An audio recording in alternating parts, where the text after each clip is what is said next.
सामाजिक, राजकीय, शैक्षणिक, आध्यात्मिक, आरोप प्रत्यारोप, महाराष्ट्रातील रोखठोक सडेतोड बातम्यांचा वेगवान आढावा घेणारे न्यूज चॅनल म्हणजेच लोणारी टाइम्स लाईव्ह न्यूज.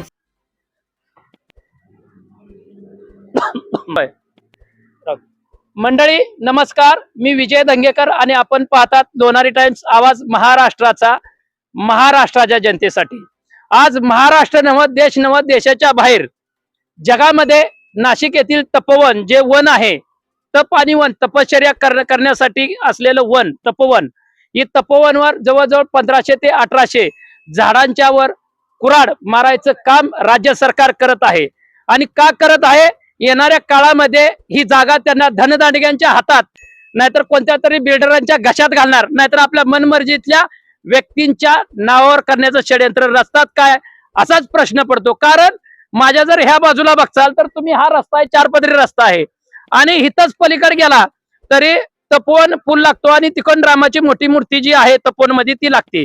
म्हणजे एवढा मोठा सर्कल आहे आणि त्याच्या पलीकडे जर तुम्ही गेला तर रामकुंड लागतं. लय लांब नाही रामकुंड, जिथं नागरिक आपल्या कुटुंबातील जे वडीलधारी मंडळी असतात किंवा अन्य कोण असतात मृत्यू पावतात 12व 13व किंवा वर्षात घातलं जातंय, ते लय लांब नाही, 2 ते 2.5 किलोमीटरच्या आतच आहे मला वाटतंय.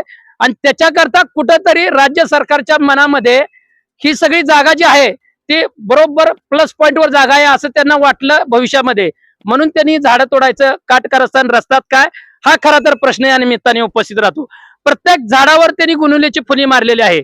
म्हणजे डेंजर त्याचा अर्थ होतो तसा बघितला तर कायद्याच्या भाषेत बोललात की ह्या ठिकाणी मी आलो आज सकाळी, तेव्हा ही एक इथं टेंट लावलेलं होतं. एक मला वाटतं एक 4x5 टेंट असेल, ही 4x5 असेल. एक युवक आहे जो की कोपरगाव येथून तपोवन वाचवण्यासाठी, तपोवन मधली ही जी झाडं बघता तुम्ही माझ्या आजूबाजूला, ही झाडं वाचवण्यासाठी ऑक्सिजन नुसतं नाशिककरांना मिळणार आहे का? नाही.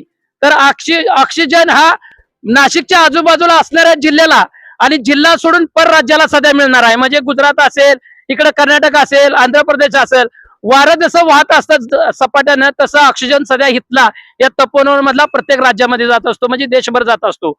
म्हणून याची कुठेतरी दखल घ्यावी, राज्य सरकारने घेतलेला निर्णय माघारी घ्यावा. म्हणून इथं तपोवन मध्ये नाशिकच्या बाहेरून प्रत्येक राज्यातून नागरिक येतात आणि आपलं मत या ठिकाणी व्यक्त करतात. तपोवन ही जिवंतच राहिलं पाहिजे.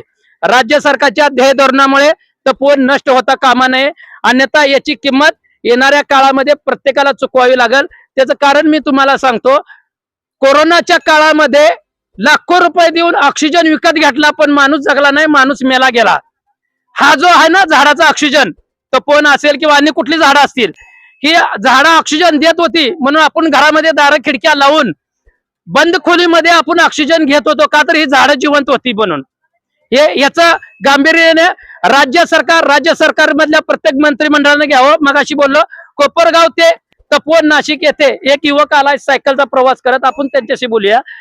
तुझं नाव काय सगळ्यात पहिला सांग. तर माझं नाव समाधान कंदे. मी कोपरगाव ते तपोवन मधील 1700 झाडं वाचवण्यासाठी मी सायकल प्रवास करतोय. काल सकाळी 11 वाजता निघलेलो आहे आणि रात्री 7 वाजता पोहोचलेलो आहे. आता बघू शकता मी तपोवन मध्ये उभा आहे आणि तपोवन मधील 1700 झाडे वाचवण्यासाठी मी आलेलो आहे. आणि आता सध्या जसं की 2026 ला तो काही कुंभमेळा काहीतरी चालू होणार आहे आणि त्यासाठी साधू संतांसाठी तर तिथं राहण्याची काहीतरी सोय करणार आहे.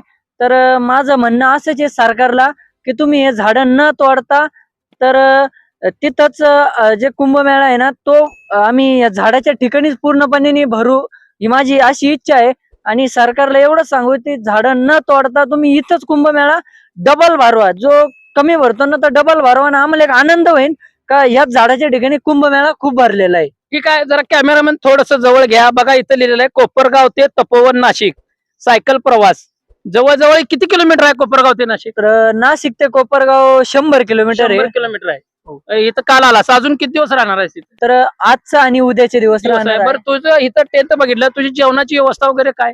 तर जेवणाची व्यवस्था आता आपले नाशिक सायकलिस्ट 2-3 मित्र कंपनी त्यांनी तर जेवण खाऊन आणून दिलेलं आहे. तर दुपारी जेवण केलंय, आता पण आणून दिले. आमच्या गावकरी मित्र आले होते 2-3 जण, त्यांनी पण आणून दिले. आता संध्याकाळी बघावं लागेल काय होतं काय. पण अनेक प्रश्न आहे, तू जी बोलला त्यानुसार गिरीश महाजन यांनी ही तपोवन ही झाडं तोडणारच म्हणून त्यांचा एक आटास आहे. किती जरी विरोध झाला तरी झाडं तोडणारच.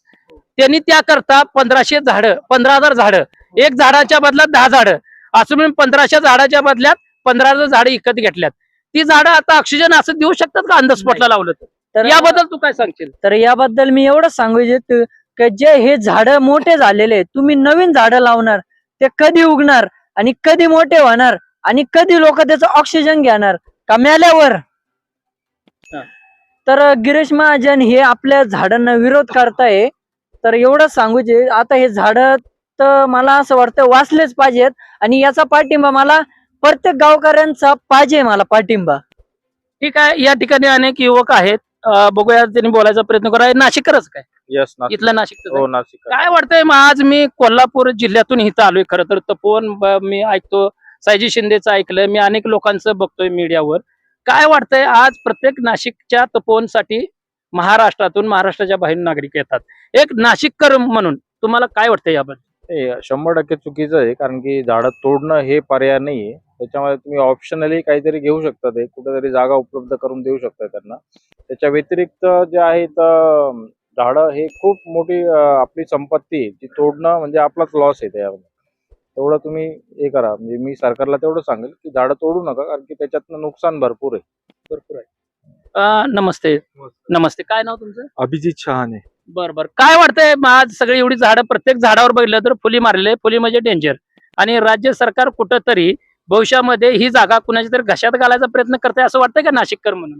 नाही, तो त्यांचा आता लुकआउट त्यांचा काय तो माहित नाही, पण झाडं तोडून तुम्ही जर साधूंना, म्हणजे ते साधूंना पण आवडणार नाही ऍक्च्युली, आणि कुठल्याच पर्यावरण प्रेमीला आवडणार नाहीये ती गोष्ट. तर झाडं तोडून तुम्ही, जागा भरपूर आहे इथे पण तुम्ही छोटे छोटे त्यांना टेंट दिले तरी ते राहू शकतात. पण झाडं तोडून त्यांच्यासाठी बांधकाम करून त्याच्यात काही अर्थ नाही वाटत आहे मला. बघा, या ठिकाणी जर तुम्ही खरं बघितला तर आपण यांनी सांगितलं तसं इथे एक तुम्हाला ट्रायल दाखवतो. ह्या 2 झाडाच्या मध्ये जागा नाही म्हणला तर 10 फूट आहे. परत ह्या 2 झाडाच्या मध्ये 10 फूट जागा आहे. असं प्रत्येक झाड जर तुम्ही धरला तर 10 फूट आहे. 10 बाय 10 ची खोली बांधली तर 10 बाय 10च्या खोलीत 10 साधू संत झोपतील. म्हणजे एवढ्याच सर्कलमध्ये आपण विचार केला, एक टेंट मारला 10 फुटाच्या वर, 15 फुटाच्या वर उंचीला, आणि एवढ्यातच त्यांना हे केलं तर 10 साधू संत निवांत या ठिकाणी आराम करू शकतात, किंवा त्यांची कोठी एकानंच बांधली. तर अशी किती झाड आहेत, किती झाडाच्या मध्ये गॅप आहे? मी झाडं तोडायचा अट्टास का आणि कुणासाठी, याचं खरं तर उत्तर आहे का नाही, यांची नार्को टेस्ट केल्याशिवाय मिळणार नाही. विजय दंगेकर, लोणारी टाइम्स, नाशिक.